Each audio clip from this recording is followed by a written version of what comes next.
I'm gonna tell you 5 lessons that YouTubers learn too late, and because of it, it can cost them their YouTube career or their channels or whatever, and we're starting right now. That's just how it is. Ain't waiting on me. What is going on? My name is Nick. Welcome to another video. If this is your first time here and you want to learn how to grow your channel, make videos, and all types of other YouTube related stuff, start now by subscribing and clicking the bell so you don't miss anything. Okay, so I've been on YouTube since 2014, and during that time, I've seen a lot of people come and a lot of people go, and the reason for that is because they learned the lessons that I'm getting ready to share with you too late. And with all of the work that you're putting into your YouTube channel right now, you don't want that to happen to you, do you? Of course not. So to give yourself the best chance here, make sure that you watch this entire video. The very first lesson that YouTubers learn too late is that burnout is a real thing. We're all wanting to upload so much. We're just wanting to put out content because we love making videos. We're video creators, it's what we do. But even when results are going well and momentum is going on in the channel and views are coming in and people are like, hey, I'm loving your stuff, burnout will suck the life out of you, and it'll make it to where you're gonna start making the decision on, you know what, because this is causing me stress in some kind, because I'm just putting everything into it, because this is causing me stress of some kind, I'm actually just gonna do something else today instead of uploading a video. And then what happens is you start doing that on a regular basis because you're just burned out. You just can't take it anymore. And then next thing you know, you're just not uploading content anymore. Or you start getting extremely negative about the whole thing. Like people in your comments, you're attacking them. And when people are reaching out to you on social media, you're attacking them. And ultimately, everything just starts to suck because all of that pressure that you're feeling to make sure that, hey, you know, I'm uploading, it can really make things difficult. I went through burnout myself on another channel, even though I was warned, hey, Nick, pace yourself, only put out videos at a rate that you can handle. And I didn't do it, and that's what I'm telling you right now. Listen to what I'm telling you right now. Put out content at a pace that you can handle. Pace yourself. YouTube is a long game. You don't have to put out content every day. If you want to, that's cool, but just keep in mind, if you are mixing YouTube with everything else that you're doing in your life, putting out content every day can be a big stressor. And I didn't do it, and I burned out. So listen to what I'm telling you right now. Pace yourself. It's worth it in the long run if you can pace yourself, because it's going to be a much more enjoyable experience for you. And another thing to keep in mind is this. A lot of people are gung-ho, which is awesome. I love to see people going for it, but they're just uploading videos like crazy. But because they're uploading videos like crazy, they're taking away from their time to learn the skills necessary in order to keep people watching, in order to engage or nurture a community, in order to make thumbnails that people click on. They're missing the time to actually learn how to do it all better. And because of that, their videos suffer, which basically means that they're putting out content that nobody's responding to. And if nobody's responding to that content, then YouTube isn't gonna promote it, which is gonna make the whole thing even worse because you're grinding so hard and it's not working because you're not dedicating time to actually developing the skills that you need in order to really make it work to your benefit. So pace yourself. Next up is that content trumps everything.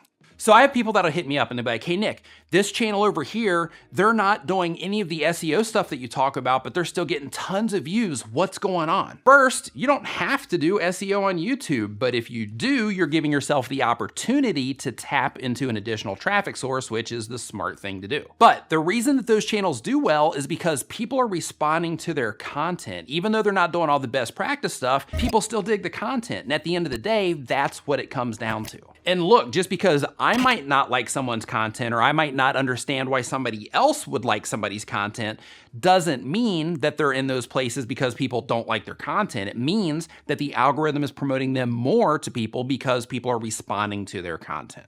Content trumps everything, and the audience that YouTube is showing their videos to, that audience loves what it is that they're doing, and that's how they're succeeding, even if they're breaking the best practice rules. Next up on the lessons that YouTubers learn too late is that it is extremely beneficial for you to niche down on the content that you're creating, or make one type of content on your channel. This is another one for people that make content that for whatever reason people really respond to. They can go outside of this one, but for almost everybody, focusing your content, can make a world of difference on the results that you're getting on your channel. Here's why. When you're making a bunch of random content on your channel and people are subscribing from all of these different videos for random content, what's gonna happen is when you publish a video, then people that subscribed for one type of content, well, they're not necessarily gonna care about this other type of content. And because of it, the people that YouTube is showing your videos to, the people that are actually subscribed to your channel, they're not clicking on it on your homepage, they're not clicking on it over in the suggested sidebars, they're not clicking on it when it comes in their email notifications or whatever.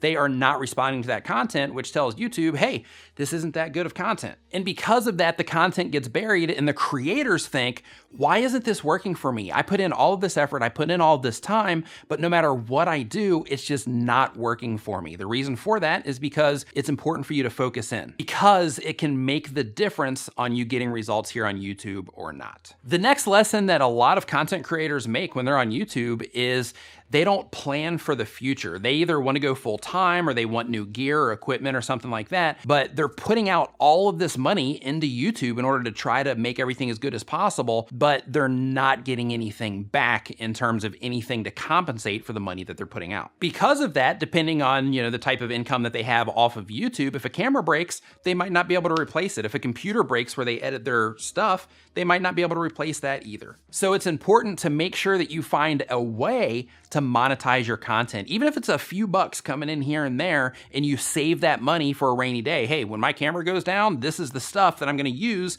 in order to get myself a new camera. If you start putting just here and there, a little bit of money here and there away, then when you need to get new stuff, you can, and then that can help you continue to create content for a really long time. And I know that some people do this as a hobby, some people do this professionally. It just kind of depends on, what it is that they're into. But regardless, even if you're doing it as a hobby on YouTube, you have the opportunity to at the very least, make your hobby pay for itself, which is a pretty cool thing. But that lesson is just not monetizing, right? Like there's some creators that are like, hey, I got all these views and I didn't monetize and all that. Well, that's great if you have other income coming in to where you don't have to. But for a lot of people that are wanting to go full time or that they're wanting to level up their gear or maybe go to a conference or something like that, finding a way from your YouTube channel that you can generate at least a little bit of money a month from it can really make a big difference on how long you're going to be able to be on YouTube. The next lesson that YouTubers learn too late is they don't develop the skills that they need in order to make this stuff work for them. Look, YouTube is not easy. When you are first starting out, there's a huge learning curve on YouTube in order to kind of get the ball rolling. So there's skills that you need to develop. And I actually put a video together that you can watch right up here that shares with you the most important skills that all YouTubers need to learn. You can go ahead and check that out right now. But it talks about money management, it talks about design, talks about editing, talks about presentation and stuff like that. But,